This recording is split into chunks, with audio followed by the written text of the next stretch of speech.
Happy Mother's Day. So, do you need a portable constant RGB light? Probably yes, but you probably don't know that you need it yet. And could you use a new high-capacity battery bank? Probably yes, for the same reason.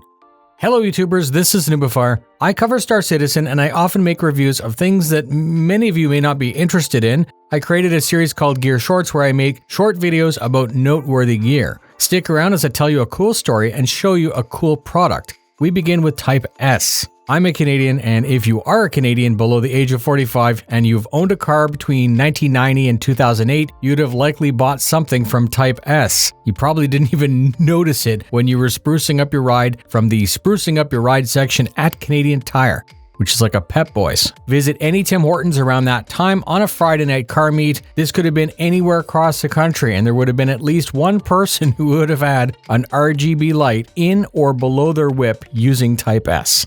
So don't click off on the video just yet. Stick around because Type S has actually made something truly evolved. What I have is the LC360 LED, a light which was loaned to me by my friend Kyle, so the video isn't even sponsored. I don't even get the light. You can get this sort of product from many vendors, and they're basically all doing the same thing. A basic panel light that goes in your camera bag and accents your shots. Pretty straightforward. But Larry Chen was asked to tweak a light, and this has actually set this product well above others in the segment.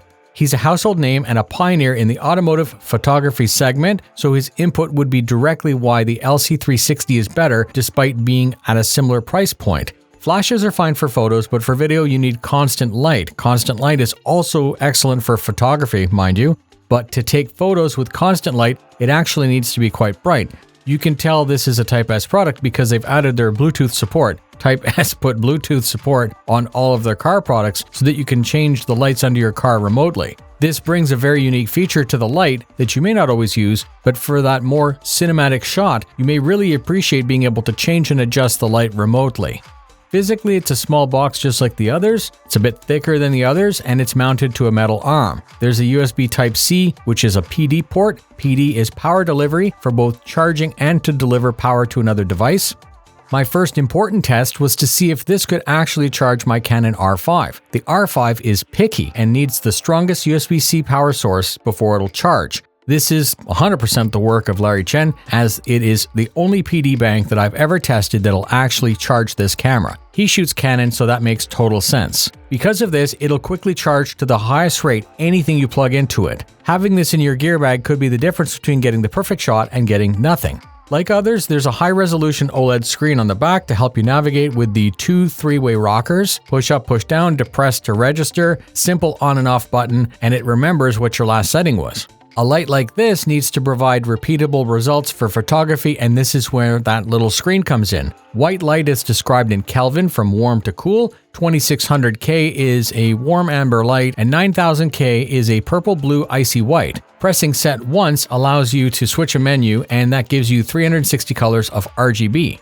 0 is pure red, 120 is 1/3 of the way through 360, so that's your pure green, and 240 is 2/3 the way, which is pure blue.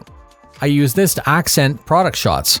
If it's a Radeon graphics card, it might be accented in red, Thrustmaster might be blue, Monster Energy would be green. You're also able to change the saturation from 100 to 0, or pure color to pure white. This lets you achieve a more pastel color. Pressing set again gives you individual control over RGB channels from 0 to 255. My small rig light does not do this. It does not allow for this level of control. If you work with Photoshop or you have a brand that is a specific color, for example like LTT Orange, you can get it loaded up quickly. Pressing set again moves to the scene page. You have RGB slow, RGB fast, laser show, fireworks, ambulance, police, fire department, the flicker of a fire, the flicker of a candle, the glow of a TV, which would be good for The Exorcist, I guess, simulated flashes of the paparazzi. These creative modes let you back or side light a scene and are a nice touch to round out the features. The LC360 has a higher light output by a huge margin over my small rig light. It has a higher PD output and the battery is over double the capacity. It has an attached articulating arm which can be used as a kickstand